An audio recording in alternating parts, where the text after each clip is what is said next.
তারা এই হত্যাকাণ্ডের বিচার করবেন না, কারণ তারা নিজেরাই হত্যাকারী। তো আপনি হত্যাকারীর কাছে কি করে হত্যাকার চাইবেন? যারা নিজেরা রাজাকার তারা অপরকে বলে রাজাকার। পৃথিবীতে এর চেয়ে বড় পরিহাস আর কি আছে? রাজনৈতিক সমাধানের প্রথম পদক্ষেপ হচ্ছে বর্তমান সরকারকে নিঃশর্তভাবে ক্ষমা প্রার্থনা করে পদত্যাগ করতে হবে। এই পদত্যাগ ছাড়া নতুন কোন রকমের ব্যবস্থা আমরা যেতে পারবো না। সিভিল সার্ভিস থেকে শুরু করে সমস্ত সরকারি চাকরিতে সকলের বৈধভাবে প্রতিযোগিতা করার অধিকার থাকবে কি থাকবে না, সেই প্রশ্নটা অরাজনৈতিক প্রশ্ন নয়, এটা একটা রাজনৈতিক প্রশ্ন। কিন্তু রাজনৈতিক প্রশ্নের রাজনৈতিক সমাধানের দিকে না গিয়ে দেশের সরকার প্রথমে সেইটাকে এক পাশে ঠেলে দিতে চেয়েছে, উপেক্ষা করতে চেয়েছে, পরে যে দমন নীতি অবলম্বন করেছে নিজেদের পেটোয়া বাহিনী দিয়ে, সেটা থেকেই এই হত্যাকাণ্ডের শুরু। আমরা প্রথমেই পরিষ্কার করে বলতে চাই, এই হত্যাকাণ্ড রাষ্ট্রীয় মদতে হয়েছে, রাষ্ট্রীয় বাহিনীর দ্বারা হয়েছে এবং রাষ্ট্রীয় বাহিনীর সহযোগীদের দ্বারা হয়েছে, যাদেরকে আমরা বলতে পারি প্রাইভেট বাহিনী। এর বিশ্বাসযোগ্য তদন্তের জন্য অবশ্যই বর্তমান পরিস্থিতিতে আন্তর্জাতিক তদন্ত দরকার।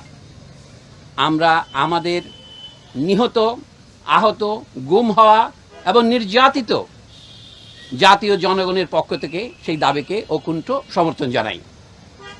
দ্বিতীয়ত, এখনো হত্যাকাণ্ডকে অস্বীকার করার জন্য একটা উদাহরণ দেই আপনাদের। গতকাল শোক দিবসের নামে একটা প্রজ্ঞাপন জারি করেছেন মন্ত্রিপরিষদ সচিব। সেখানে দেখবেন নিহত এবং আহতদের জন্য শোক পালনের জন্য কালো ব্যাজ পরিধান করতে বলেছেন। আমরা কিন্তু সেটা প্রত্যাখ্যান করেছি, আমরা লাল ব্যাজ পরেছি। এবং তারপর তাদেরকে তারা শহীদ বলতে রাজি নন। তাহলে তারা যদি শহীদ না হন, শুধু নিহত হন, তাদের জন্য তাহলে প্রার্থনা করার দরকার কি? এটা হচ্ছে একটা নয়, এই ধরনের অজস্র সবিরোধ আপনারা পাবেন। সরকার এখন এই হত্যাকাণ্ডকে জায়েজ করবার জন্য যে অজুহাত ব্যবহার করছেন, যে তারা মেট্রো রেল স্টেশনে হামলা করেছে, সেতু ভবনে হামলা করেছে, অথবা বাংলাদেশ টেলিভিশন ভবনে হরণ করেছে। আমাদের জ্ঞানী বিশ্লেষকরা, যেমন ব্রিগেডিয়ার জেনারেল শাকাওয়াত হোসেন, তার পরিষ্কার করেছেন এইগুলিকে বলা হয় কি পয়েন্ট ইনস্টলেশনস, কেপিআই। এগুলি রক্ষার জন্য সরকার কোনো পূর্ব ব্যবস্থা গ্রহণ করেনি, অথবা করলেও যথাযথ ব্যবস্থা গ্রহণ না করার ফলে এটা এর দায় কে বহন করবে? তাদেরকেই বহন করতে হবে। আর যেখানে গুলি হয়েছে, ধরুন প্রথমেই আবু সাইদ যেখানে নিহত হয়েছে রংপুরে, সেখানে কোন কেপিআই আক্রমণ করেছিল তারা? এখনো সরকারের সর্বোচ্চ মহল থেকে বলা হচ্ছে যে আমাদের উন্নয়নের প্রতীকগুলোকে ধ্বংস করার জন্যে আমাদের রাজনৈতিক বিরোধীরা এই আন্দোলনে ঢুকে পড়েছে। কথাটা যদি ধরে নেই, যুক্তির খাতিরে সত্য হই, তাহলে বলতে হবে দেশের মানুষ এটাকে সেই মুহূর্তে সমর্থন করলো কেন?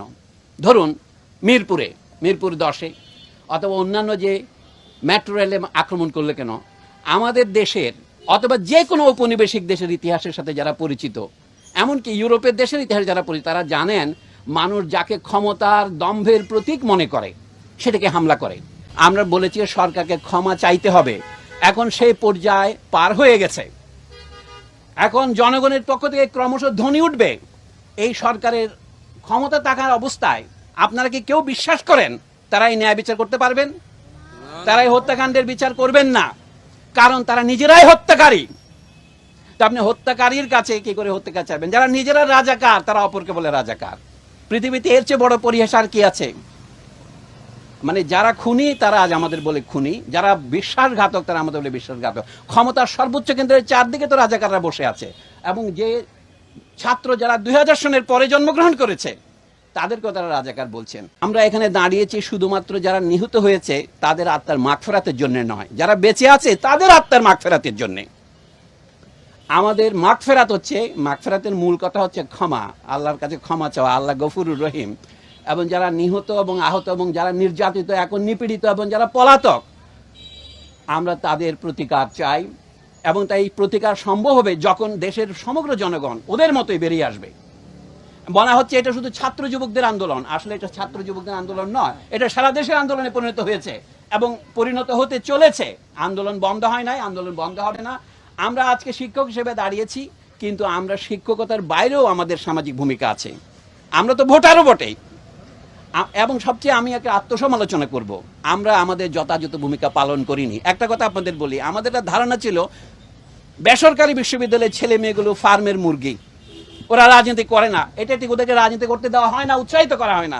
আজকে আমরা অবাক হলাম যখন সরকারি বা পাবলিক বিশ্ববিদ্যালয়গুলিতে সরকারি বাহিনীর হামলার ফলে সাধারণ ছাত্ররা জেগে উঠলো তাদের বিরুদ্ধে। তারা যখন পরাজয়ের মুখে, তখন তাদেরকে সরিয়ে নিয়ে রাষ্ট্রীয় বাহিনী ঢুকিয়ে দেওয়া হলো, এবং তখনই দেখা গেল আন্দোলন ছড়িয়ে পড়লো। শুধু কি ঢাকার প্রাইভেট বিশ্ববিদ্যালয়গুলিতে না, সারা দেশেতে ছড়িয়ে পড়লো। মানব জাতির ইতিহাস যদি দেখেন, আসলে কি মানুষ যাকে যে যুগকে আমরা আদিম যুগ বলি, মধ্যযুগ বলি, তার তুলনায় আমরা কি বেশি সভ্য, বেশি সদয়, বেশি দয়ালু, বেশি ভালোবাসা প্রবণ হয়েছি? আমার সন্দেহ আছে। সেটা নিয়ে আজকে আলোচনা করার বিষয় নয়, কিন্তু আমি বলবো তারপরেও আপনার ভবিষ্যৎ প্রগতির জন্য নয়, আপনার আজকের জন্যেই আমাদের দাঁড়াতে হবে বুক বেঁধে। হ্যাঁ, গুলিতে যারা মারা গিয়েছেন তারা আমাদের পথপ্রদর্শক। আমাদের মধ্যে অনেকে আমরাও মারা যেতে পারি, আমরাও গ্রেপ্তার হতে পারি, সেটা মনে রাখতে হবে আপনাদের। আমরা বিশাল জনস্রোতের সঙ্গে আছি, কিন্তু আমরা ভেসে যাওয়ার জন্য আসিনি। আমাদের বুদ্ধিজীবী হিসাবে আমাদের আত্মসমালোচনার দরকার। আমাদের এই সমস্যার পুরো পুঙ্খানুপুঙ্খ ব্যাখ্যা করা দরকার। সংকটের উৎপত্তি কোথায় সেটাকে না গিয়ে সরকার এখন বলছে এই দল সেই দলকে নিষিদ্ধ করব। সেটা কিন্তু মূল সমস্যার কোনো হাতই লাগবে না, শুধু সমস্যাকে আরো বাড়াবে, আরো ক্যান্সারের সৃষ্টিপাত করবে। এই জন্য এখন যেটা দরকার, পুরনো কথা ধার করেই বলি, রাজনৈতিক সমাধান। রাজনৈতিক সমাধানের প্রথম পদক্ষেপ হচ্ছে বর্তমান সরকারকে নিঃশর্তভাবে ক্ষমা প্রার্থনা করে পদত্যাগ করতে হবে। এই পদত্যাগ ছাড়া নতুন কোন রকমের ব্যবস্থা আমরা যেতে পারবো না। হয়তো এখন আমার কথা আপনাদের কাছে এখনো মনে হবে খানিকটা ইউটোপিয়ান, কাল্পনিক, কিন্তু আপনারা সেটা দেখতে যাচ্ছেন। আজ না হোক কাল হোক, যত দ্রুত এই অবস্থার পরিসমাপ্তি হয় ততই আমরা বিশ্ববিদ্যালয় খুলতে পারবো। আমরা লিখে দিচ্ছি শিক্ষার্থীরা গ্রেপ্তার কেন, অবিলম্বে মুক্তি দাও, সেটা আমাদের দাবি। আমরা বলছি বিশ্ববিদ্যালয়ে নিরাপদ শিক্ষার পরিবেশ ফিরিয়ে আনতে হবে, নাহলে আমাদের ছাত্রছাত্রীরা যদি আসতে না পারে আমরা কি পড়াবো, আমরা কাকে পড়াবো?